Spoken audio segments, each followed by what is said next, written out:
Everybody is Steph from the Hot Moon Podcast, and I think we can officially put the nail in the Paul George, Philadelphia era. And it was over before it really began. Hyperextending his knee and just injuries here and there, and then the latest injury is his pinky.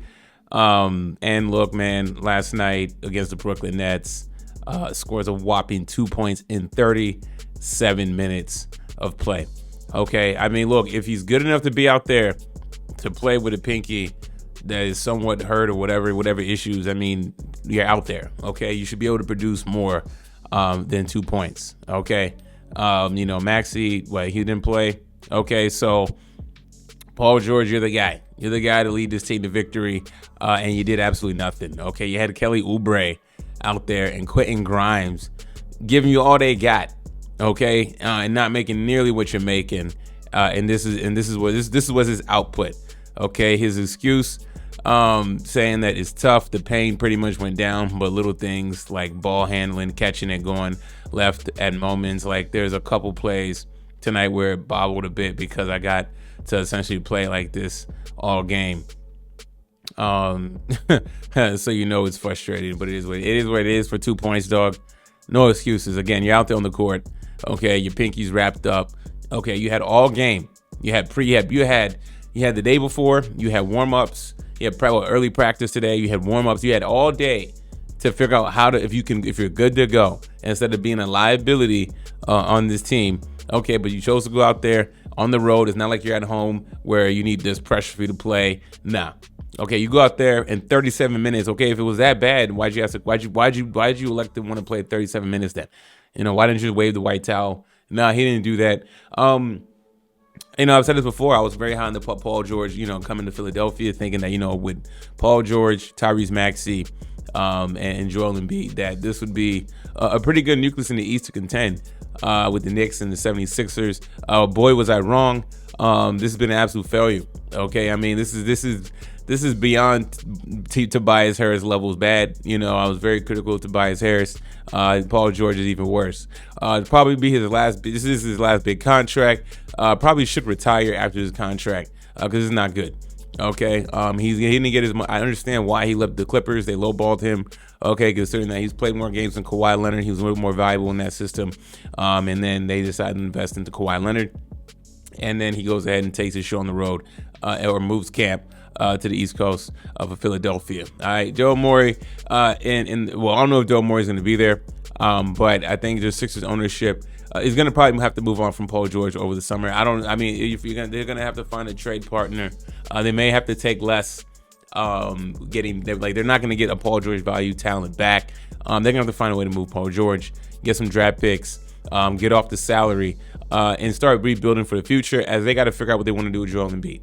Okay, clearly at this point, the Sixers front office, they have to invest all their time and energy in making sure that Tyrese Maxey can have a successful Sixers career, and I think they can. But he's young enough where they can offload and rebuild around Tyrese Maxey being the absolute driving force. But as far as Paul George goes, what a shame.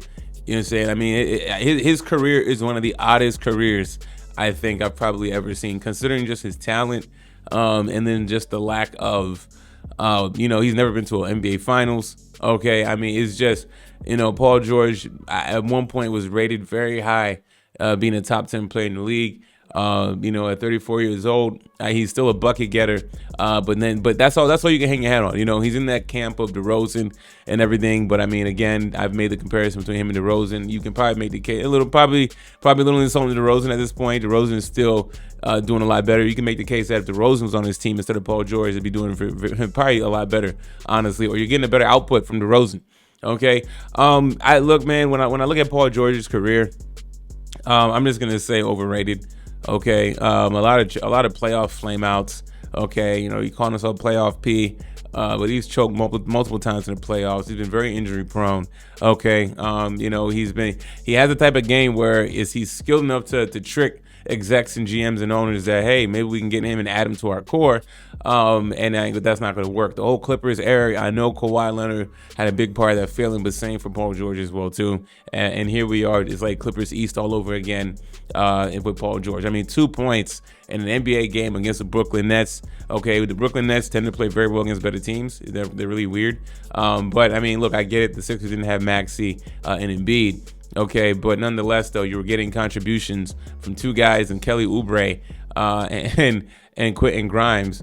Okay, and you couldn't come through. I mean, if you just scored another 6 points in this game, if you scored another 4 points, it'd have been tied. There's 6 points, it'll win the game, right? Can't even do that. 37 minutes of action, only 2 points for a caliber player, Paul George.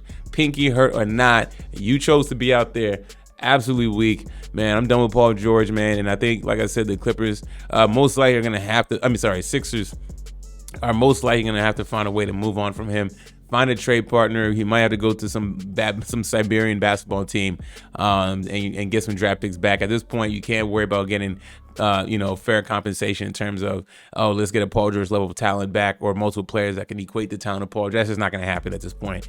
This performance right here is why Nick Nurse is not going to be the coach. You know what I'm saying? I know people think that Nick Nurse should be fired. That's all fine and dandy, but Nick Nurse was definitely hasn't been the reason. He was supposed to come here and not build a team and develop a team. He was supposed to coach a team that was ready to compete with Maxey, Embiid, and Paul George. And they haven't been in the lineup, especially Embiid, who's been a massive crater to this team and franchise. And now Paul George, who gives you 2 points on a rat pinky when he had all day to determine if he can go out there and play. What an absolute disaster this has been, man. Y'all let me know what y'all think about all this, man. Thanks for watching. Please like, subscribe. I'm out.